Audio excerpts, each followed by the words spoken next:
Hi, I'm Mike Brofman, and welcome to another episode of Song and Wine, Brooklyn Art Song Society's great series in which we drink awesome wine from waterfront wines and we interview people for our upcoming concerts. I am joined today by the esteemed composer Scott Wheeler, who we are featuring in our In Context series on April 2nd.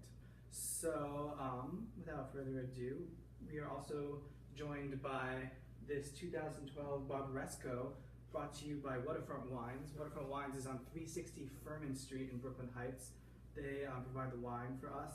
They're great. They specialize in small local dealers, and they're really knowledgeable, and they have the best wine in the city. So without further ado, we should Cheers.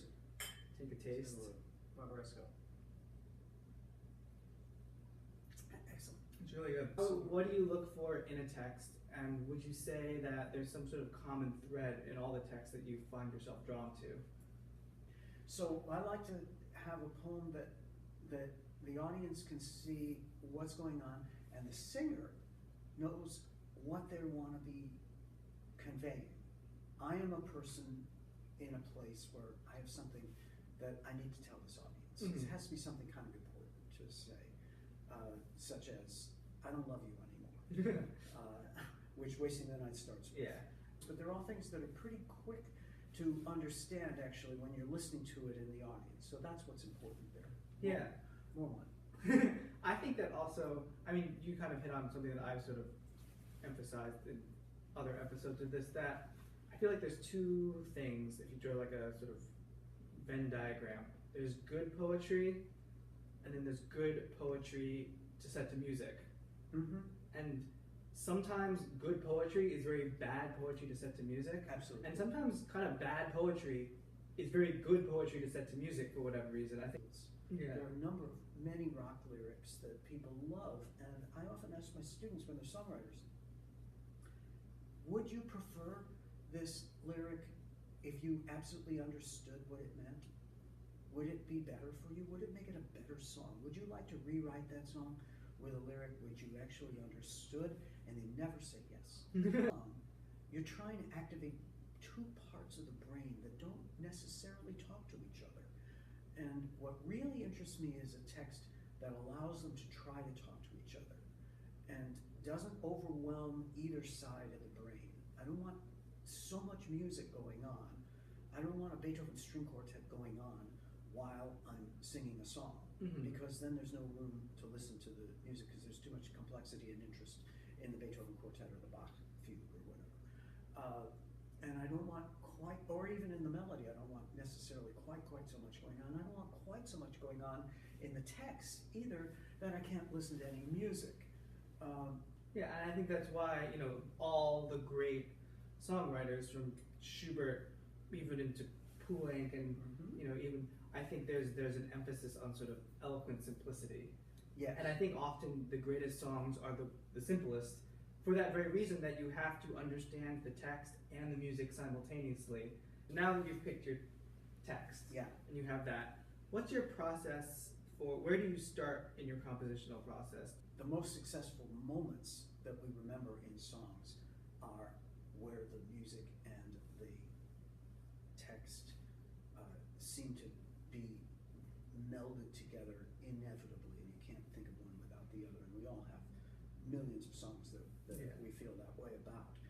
That's in every language that the songs have been written. That's how it works. So you're dealing with the sound of the language first, or I am. Very first thing is dealing with the sound of the language and see what kind of rhythm might be possible. And that sets certain parameters. I can't really think about how to write an accompaniment until I have some idea how fast and with what kind of rhythm the text is going to be going in. The accompaniment can tell you many things. Think of an opera. It can give you some sense of setting. It can give you a sense of the class of the character. It can.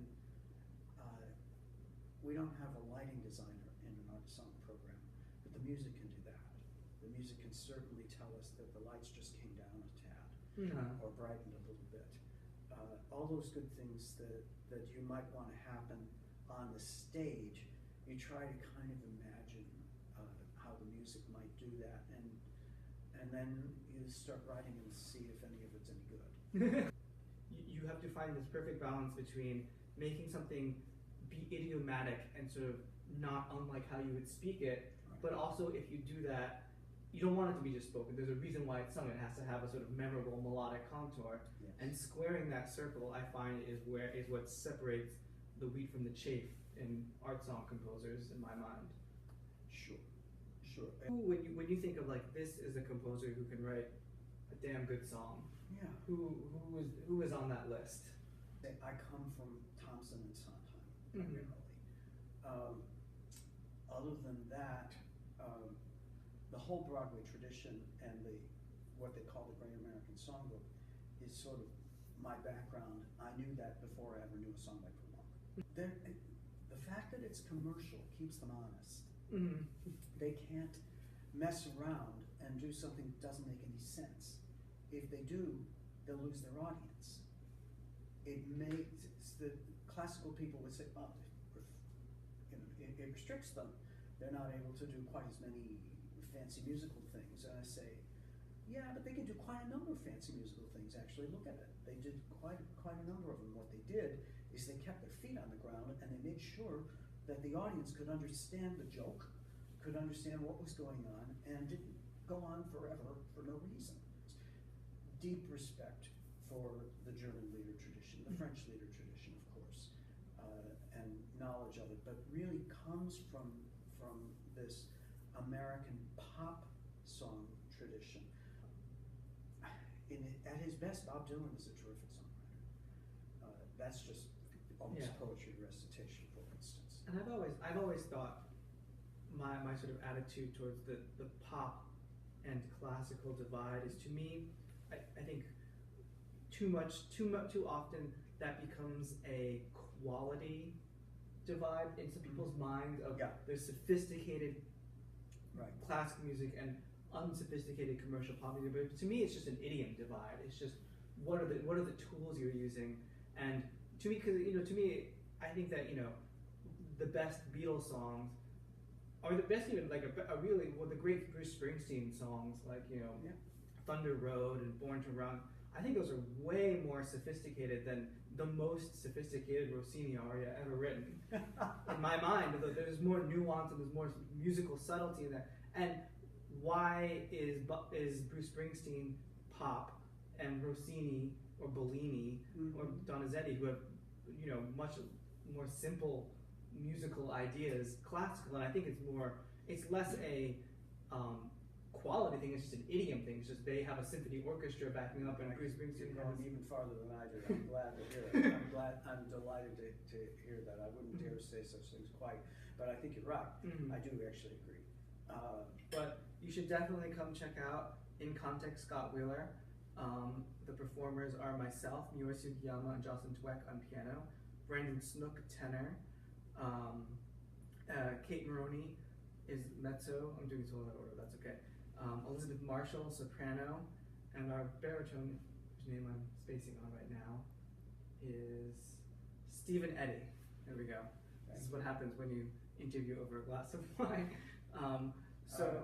Thank you very much. Yes, and thanks. Thank you very much. Everybody come join us. Yes, we'll see you at the concert.